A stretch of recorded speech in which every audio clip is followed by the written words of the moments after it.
This episode had a ton going on, but really the central theme is that several teams are now looking for this card, the number 2 card, Patch of Shore. I say, Hunter, episode number 67, 15 by 15. Well, hello, my brothers and sisters and Greed Island players, NPCs, and of course, maybe the people that like the bomber again through of the Nerd Nation. I, as always, am Jim, here to bring you another review on the awesome and game and card-filled tale of Hunter x Hunter. Now, of course, our last episode was actually, for me, the high point was seeing Hisoka is now in the game, and of course, he, as well as, I guess, the Phantom Troop members, are now going to look for somebody within the game that can actually go and take Lucifer's, you know, the Krollo Lucifer, his Nen restriction thing that Kurapika put on him off, so he can actually utilize his Nen once again.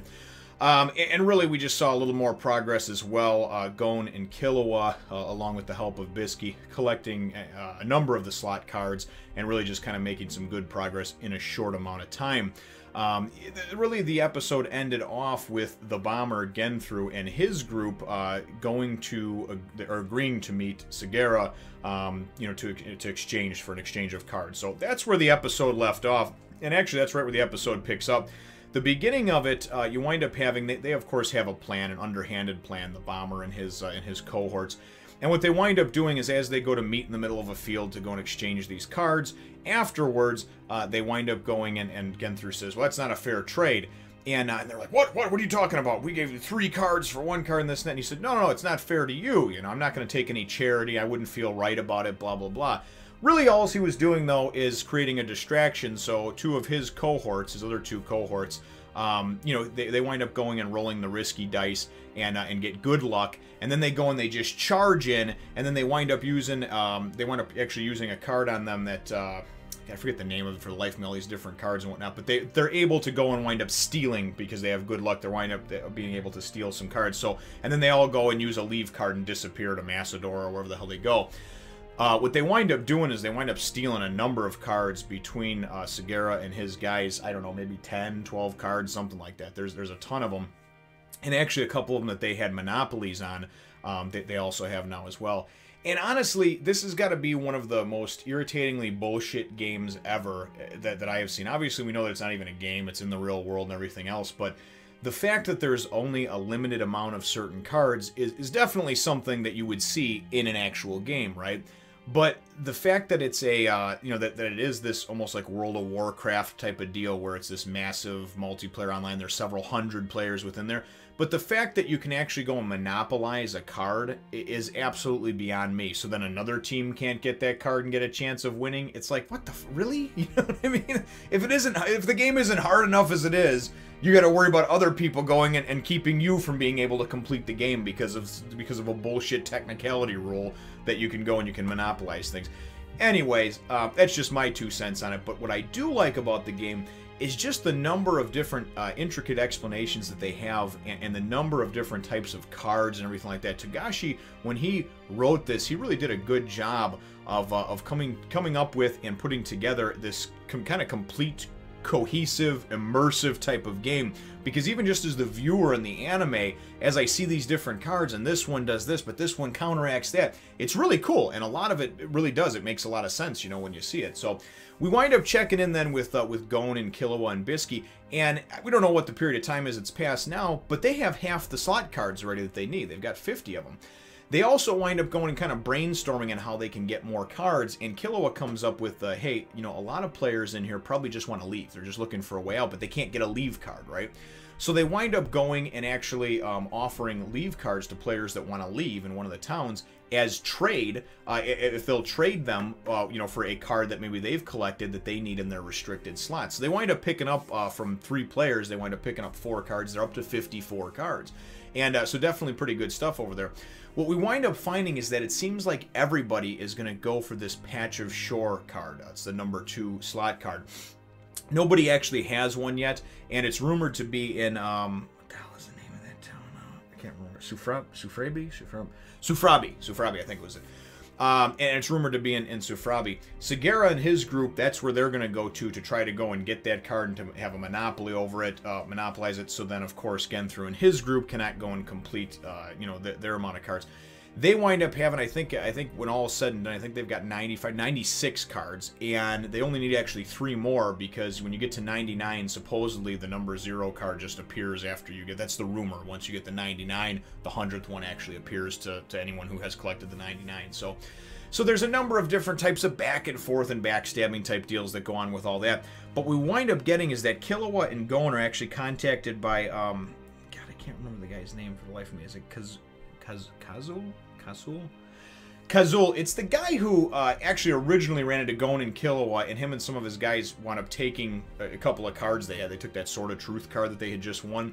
And then actually in the last episode, they wound up he wound up contacting him, and then they wound up trading for cards. So they've kind of like become reluctant friends, I guess you'd say.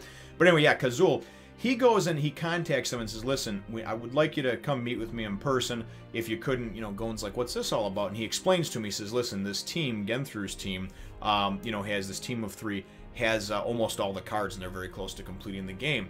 Now, I don't know if once the game's completed, the game just becomes null and void and everybody gets kicked out or what, or if it's everybody's just trying to work towards getting the cards so they can complete it, so they can get the reward, because many of them have been sent in there. I don't really know. But I do know that obviously all the players are trying to head off all the other players that are getting it. So instead of becoming a game about being a game and playing the game and having fun in the game, or doing what you're supposed to do in the game, it's become on how can I fuck somebody else over in the game. So anyway, they wind up going and meeting with, and there's several other teams that are there. I don't know, I think there's a total of like 5 or 6 teams, you know, including Gon and Killua and Bisky. And they wind up meeting with Kazul, and there's this real bitchy type of female person there, Asta, I think her name is Asta or Asta, and she's just a real prick to deal with, you know, and nothing but negativity and everything like that. And then, you know, when Gon and Killua, when Gon, I think, asks a question about something, she's like, we don't have all night to answer questions, we'll be here till sunup answering questions for inexperienced players, you know, and she thinks her shit doesn't stink. Anyway, what I like about this whole thing that transpires is that Kazul explains about, you know, Genthru, his group, the cards they have, and more importantly, the cards they need. One of the 3 cards that they need actually was one that was obtained by Gon and Killua and Bisky. They wound up going back to those villagers that were like NPCs that were sick, and they wound up using Gon's necklace that he has, that Paladin's necklace, I think it was called, or I forget the name of the actual necklace, but wound up using that to go and they transformed them into cards, then used the necklace to heal them, and then when they came back, of course, they wound up getting this restricted card for doing that, you know, for actually saving those people, and they did a good deed, which was nice. But anyway, so this bitch Asta keeps going on and on about, oh, I'm not gonna this, I don't want to work with them and all this other stuff. So Killua goes and finally speaks up, and he's like, you know what, bitch, we don't want to work with you, okay? You know, because she's like, what can you bring to the table? And he's like, first of all, we know Genthru and his people and what his powers are, right? Okay, we know who he is. Second of all, we have one of the 3 restricted slot cards that he's looking for. So, you like that shit? So then she's like, oh, okay, I guess you're useful, right? Then Killua turns the tables and flips the script on her, and he says, yeah, what can you do for me, though, right? So he goes, and she says, well, I'll give you an A-rank card and this and that. And he says, no, bullshit. You'll either give me equally important information, or you give me 2 S-rank cards, or I'll fucking walk. We don't need you, right? So they wind up starting to get into it and fight, and I actually thought it was pretty good. What ultimately winds up happening is there's a great exchange of information amongst all the teams. We find out actually, which I think is pretty helpful, one of the highlights, that you can actually reuse a spell card infinite amount of times. There's basically like a trick that you do, and it's almost like, you know, glitches that you find in games where you can copy items and or you just obtain unlimited amounts of gold to buy whatever you need. This is like one of those type of things, you know, very cool. It was an exploit that she wind up finding, this Asta, and she shares it with them about how they can actually reuse a card over and over again as a spell card, which obviously is very helpful, especially for some of the more rare spell cards, or the ones that you would utilize more often and not having to worry about collecting and getting more of them. So the exchange of information is good, and they all basically agree that they're going to work together.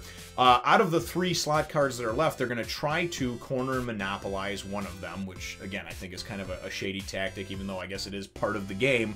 But they find out that the one that Gon and Killua have, number 75, there's a few in play, 3, 4, 5 in play, but they only have 6 teams, and each team can only possess one of this particular card, and there's 20 of them, so they can't monopolize that one. The number 9 card, they can't monopolize that one either, not enough of them, whatever, too many in play, I don't know.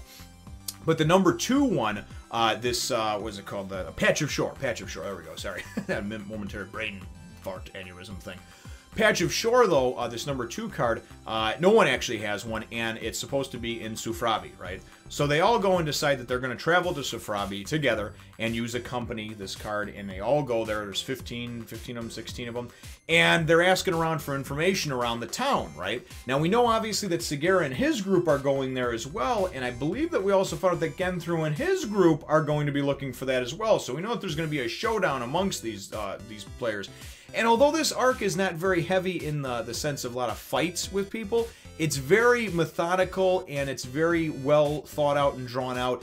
It's like watching somebody else play an RPG, for instance, right? And to some that can be kind of boring, so I understand the kind of dichotomy between it where some people either love this arc or some people are like, that's boring, you can skip it, whatever.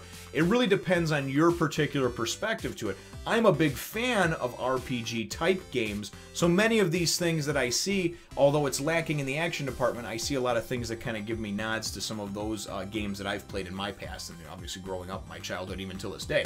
So anyway, the episode winds up ending off with them finding a contact in Sufrabi, an NPC they assume or whatever, that gives them some information about this. And this woman tells them that Patch of Shore, right, that this particular card, to actually get it, and it goes to the Devil's Grotto or something like that, it leads to this thing. You have to go and defeat Razor and the 14 Devils, right? These 15 pirates. Now, if I remember right, Razor was one of the creators of the game, so maybe this has something to do with the actual creation or creator of the game. I don't know if it is the same Razor, if it's an NPC version of himself, or what, but they basically have to go and find these pirates and defeat them to be able to obtain this card. So that's how the episode leaves off, them actually kind of going and busting into where they're, I guess these pirates are rumored to be, this Razor and the 14 Devils, and they wind up doing that and kind of busting in, and you see a bunch of guys sitting around like drinking a bunch of different burly, sort of unshaven, you know, smelly looking types that, you know, probably have, I don't know, whatever the hell they had get back then, gout, you know. But anyway, so very, very cool episode in the sense that it kind of helped to move things along, and you can kind of see where the culmination of it's going, at least in my opinion. It feels like Segura and Genthru, and ultimately the group now that Gon and Killua have joined, you know, are going to wind up, all fighting in some way, shape, or form. And I'd like to actually see some cool fights within the game with these different spell cards, attack, defensive, stuff like that, you know. So, anyways, but my episode question for you, though, brothers and sisters, is really, what are your thoughts overall, I guess I would say, on the card system within the game and how everything is explained and laid out for us? I personally think it's done very well, and I really like the detailed explanation that it gives on many of these different things, and I know there was a lot of thought that went into it. It wasn't just a, hey, you know, whatever, we'll make up this thing like they're in a game. And I mean, you know, you look at it from all types of different perspectives and point of views, but for me, I think it's very detailed and it's very well thought out. But I'd like to know what your opinion is and what your thoughts are. Leave your answer in the comments down below. Feel free to hit the thumbs up, the like button if you should think that I deserve it, and subscribe if you haven't done so already. We look forward to catching all of you in the next Fun Nation.